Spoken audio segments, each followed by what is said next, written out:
Hello friends, कैसे हैं आप सब। आई होप आप सब बढ़िया ही होंगे।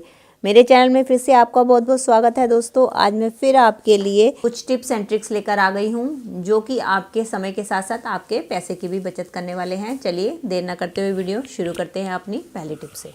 चलिए फ्रेंड्स, मेरी पहली टिप होने वाली है ब्रेड को लेके। कई बार ऐसा होता है कि हमारे घर में जैसे ब्रेड है, हम एक बार ब्रेड लेकर आते हैं तो हमारी ब्रेड कम पड़ जाती है, वो अभी ख़त्म नहीं होती है कि हम और नई ब्रेड ले आते हैं। तो उससे क्या होता है कि हम दोनों जगह अपनी ब्रेड को फ्रिज में रखते हैं, जिससे कि हमारा फ्रिज में स्पेस जो है काफ़ी ऑक्यूपाई हो जाता है। तो उस स्पेस को बचाने के लिए सबसे अच्छा काम है कि हम क्या करें कि ये जो हमारी बची हुई ब्रेड है इसको भी हम अपने इस वाली ब्रेड के अंदर डाल के इकट्ठी करके रख दें। इस तरीके से रख के इसको टाई अप करके रख दें। तो उससे क्या होगा कि हमारी सारी ब्रेड जो है एक साथ इकट्ठी हो जाएगी और हमारा जो है फ्रिज में स्पेस भी काफ़ी बच जाएगा। चलिए फ्रेंड्स, मेरी अगली टिप भी ब्रेड को लेकर ही है। कई बार ऐसा होता है कि जब हम ब्रेड का इस्तेमाल करते हैं, आपने देखा होगा ब्रेड के ऊपर जो है एक इस तरीके से एक मोटे वाला पीस होता है, जिसके कारण हमारी ब्रेड जो है नीचे वाली जो ब्रेड्स है वो फ्रेश बनी रहती हैं। तो कई बार क्या होता है कि हम ऊपर वाले पीस का इस्तेमाल कर लेते हैं या कई बार इसके ब्रेड क्रम्स बना लेते हैं, तो हमारी ब्रेड्स नीचे ऐसे पड़ी रह जाती हैं, जिसके कारण जो है हमारी ब्रेड जो है फ्रिज में सूखने लगती है। तो उसके लिए मैं आपको टिप बताने वाली हूँ कि आप अपनी ब्रेड को कैसे फ्रेश रख सकते हैं। उसके लिए क्या करें, जब भी आपका इस तरीके से बच जाए तो आप क्या करें, एक टिश्यू पेपर का इस्तेमाल करें। टिश्यू पेपर लें और अपनी ब्रेड के ऊपर इस तरीके से रख दें और उसके बाद आप इसको अच्छी तरीके से टाई अप करके किसी भी चीज़ से बांध के रख दें।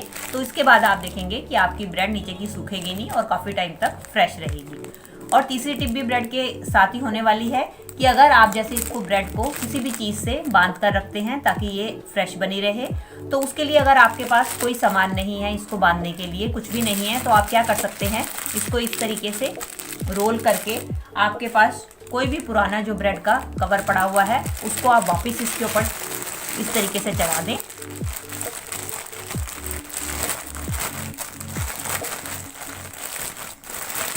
तो इससे क्या होगा, आपकी ब्रेड तो फ्रेश बनी रहेगी और साथ में जो है आपको किसी दूसरे अल्टरनेट की जरूरत ही नहीं है अपनी ब्रेड को सील करने की। चलिए फ्रेंड्स, मेरी अगली टिप होने वाली है इस तरीके के प्याज को लेके। आजकल आपको पता ही है कि हमारा जो है सर्दियों में मौसम जो थोड़ा मॉइस्चर वाला हो जाता है, कभी कभी बारिश भी आ जाती है, उसके चक्कर में तो मॉइस्चर रहता ही है। और वैसे भी सर्दियों में आपने देखा होगा कि धूप भी कम निकलती है, इसलिए हमारे मौसम में मॉइस्चर जो है बना ही रहता है। उसके चक्कर में क्या होता है, हमारी काफ़ी सारी चीज़ें जो है ड्राई नहीं हो पाती। जैसे कि अब मैं प्याज की बात करती हूँ आपको, हम प्याज मार्केट से लेकर आते हैं, जबकि देखने में ये हमें ऊपर से जो है ड्राई ही लगते हैं, लेकिन क्या होता है ये हमारे प्याज जो है कई बार ये अंदर से गीले भी होते हैं जो हमें पता नहीं चलते हैं। तो क्या होता है, जब हम इसको ऐसे ही स्टोर करके रख देते हैं तो ये धीरे धीरे अंदर से सड़ने लग जाते हैं। जैसे कि मैं आपको दिखा रही हूँ, एक पीस है, जैसे कि ये अंकुरित होना शुरू हो गया है क्योंकि इसके अंदर मॉइस्चर है।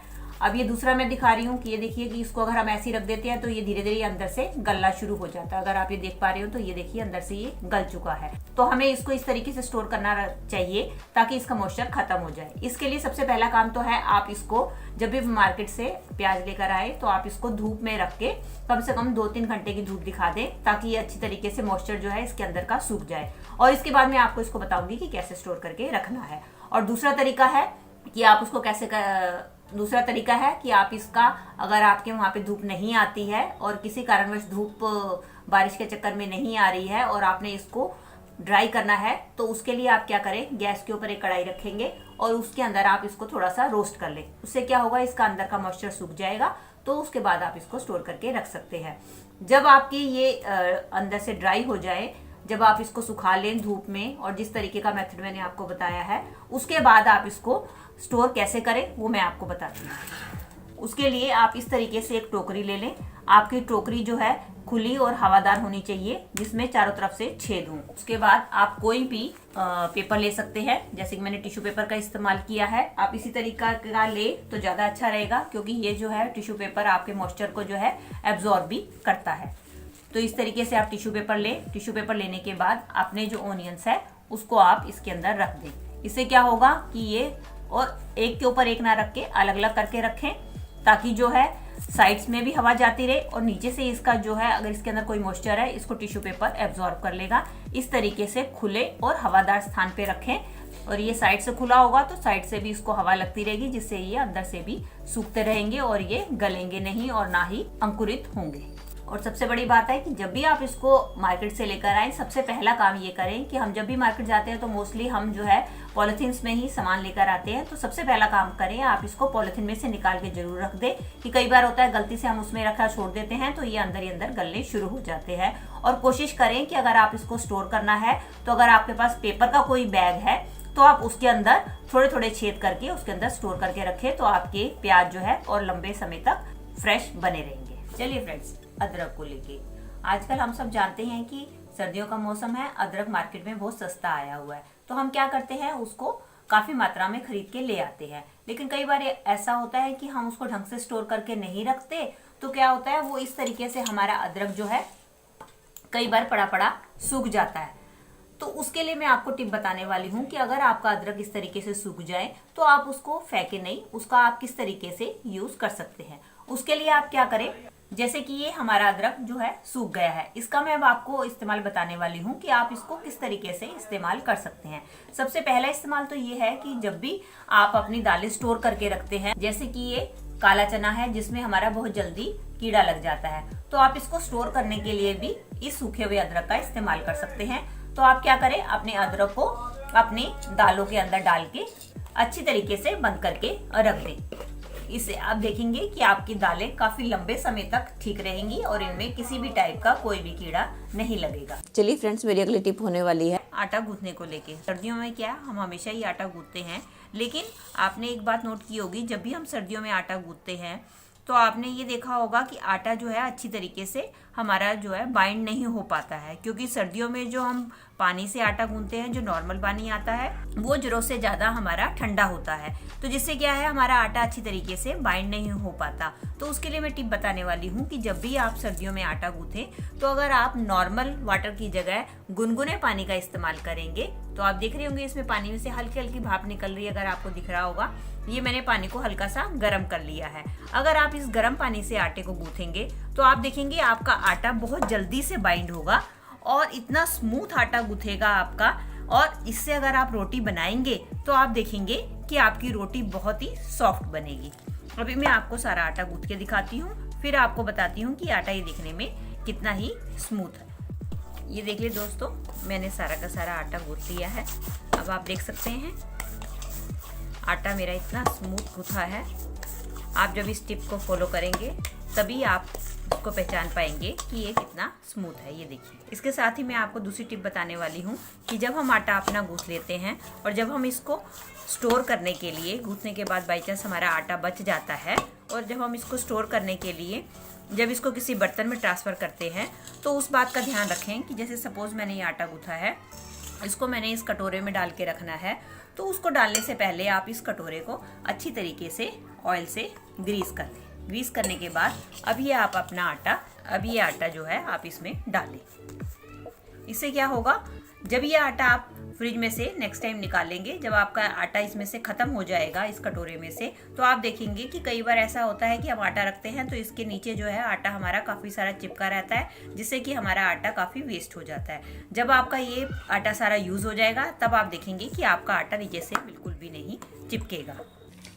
सर आपने देखा होगा कि हम मूंगफली खा के उसके छिलके जो हैं उसको वेस्ट फेंक देते हैं, लेकिन आपको पता नहीं है कि मूंगफली के छिलके हमारे लिए बहुत ही फायदेमंद होते हैं और हमारे बहुत से कामों में वो यूजफुल होते हैं। आज मैं उसी से रिलेटेड आपको 2-3 टिप्स बताने वाली हूँ जिसका इस्तेमाल करके आप मूंगफली के छिलकों का सही उपयोग कर सकते हैं। ये देखिए मेरे पास मूंगफली के छिलके इकट्ठे हुए हैं। अब मैं आपको बताती हूँ कि इसका आप कैसे यूज कर सकते हैं। पहली टिप में बताने वाली हूँ कि जब भी हम किसी पॉट में, गमले में अपना कोई पौधा उगाना होता है, तो बाई चांस क्या होता है कि हमारे पास कभी मिट्टी कम पड़ जाती है या कभी होती नहीं है, या किसी भी कारणवश हमारे पास मिट्टी कम हो तो हमें जो है दिक्कत आती है पौधे को उगाने के लिए, क्योंकि हमें इसको पूरा फिल करना पड़ता है मिट्टी से।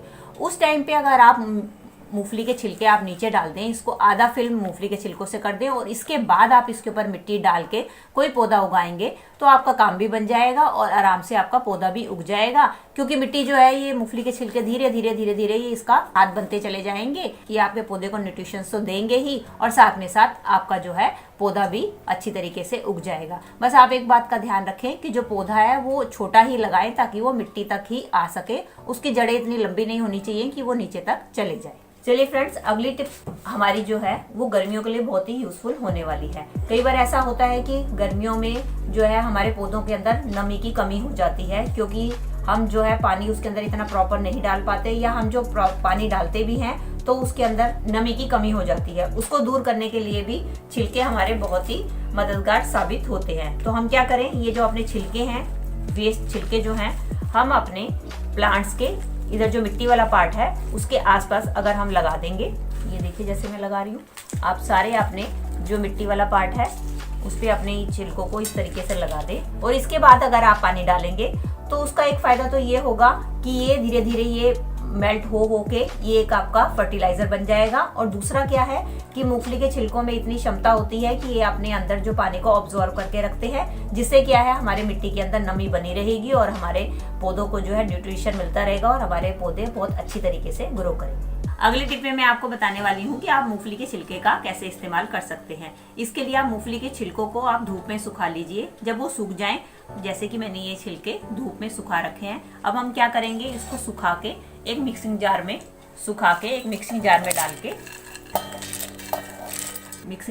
डाल के एक इसका फाइन पाउडर बना लेंगे। ये देखिए फ्रेंड्स, मैंने जो है ये देखिए मैंने इसको ग्राइंड कर लिया है। मैंने इसको कोरसली ग्राइंड किया है, चाहे तो आप इसका फाइन पाउडर भी बना सकते हैं। ये देखिए फ्रेंड्स, मैंने मूंगफली का ये पाउडर बना लिया है। मैंने इसको कोरसली ग्राइंड किया है, चाहे तो आप इसका फाइन पाउडर भी बना सकते हैं। अब ये हमारा जो मूंगफली का पाउडर है ये एज ए कोकोपीट हमारा काम करेगा। जैसे कि कोकोपीट हमारे पौधों के लिए फर्टिलाइजर का काम करती है, तो ये भी उसी तरीके से हमारे पौधों के लिए फर्टिलाइजर का काम करेगा। इसको आप अपनी मिट्टी में मिलाकर अपने गमले में लगा लीजिए और उसके बाद पौधा लगाएं, तो देखिए आपका पौधा बहुत जल्दी ग्रो करेगा और उसकी बहुत अच्छी ग्रोथ होगी। चलिए फ्रेंड्स, जो मैं मूंगफली की आपको ये टिप्स बताने जा रही हूँ उसमें सबसे महत्वपूर्ण पॉइंट ये है कि जब भी आप मूंगफली की इन टिप्स का इस्तेमाल करें तो सबसे पहला काम आपने ये करना है कि मूंगफली को आपको धोकर धूप में सुखाकर उसका इस्तेमाल करना है। क्योंकि मूंगफली जो है हमारी नमक में जो है भुनी हुई होती है, जिसके कारण उसके अंदर नमक चला जाता है। और अगर हम इसका ऐसे ही इस्तेमाल करेंगे बिना धोए हुए तो क्या होगा, नमक हमारे पौधों में चला जाएगा, जो हमारे पौधों के लिए काफी हानिकारक होता है। इसलिए जब भी आप इन तीनों टिप्स को यूज करें या मूंगफली के छिलकों का इस्तेमाल करें तो पहले उसको अच्छी तरीके से साफ पानी से धो के धूप में सुखा लें और उसके बाद ही इसका इस्तेमाल करें। यदि दोस्तों मेरी आज की वीडियो आई होप आपके लिए यूजफुल रही होगी। अगर दोस्तों आपको वीडियो जरा सी भी अच्छी लगी है तो प्लीज़ इसके लाइक, शेयर और कमेंट कीजिएगा और बेल आइकन के साथ मेरे चैनल को भी सब्सक्राइब कर लीजिएगा। चलिए मिलती हूँ नई वीडियो के साथ। Till then take care and bye bye.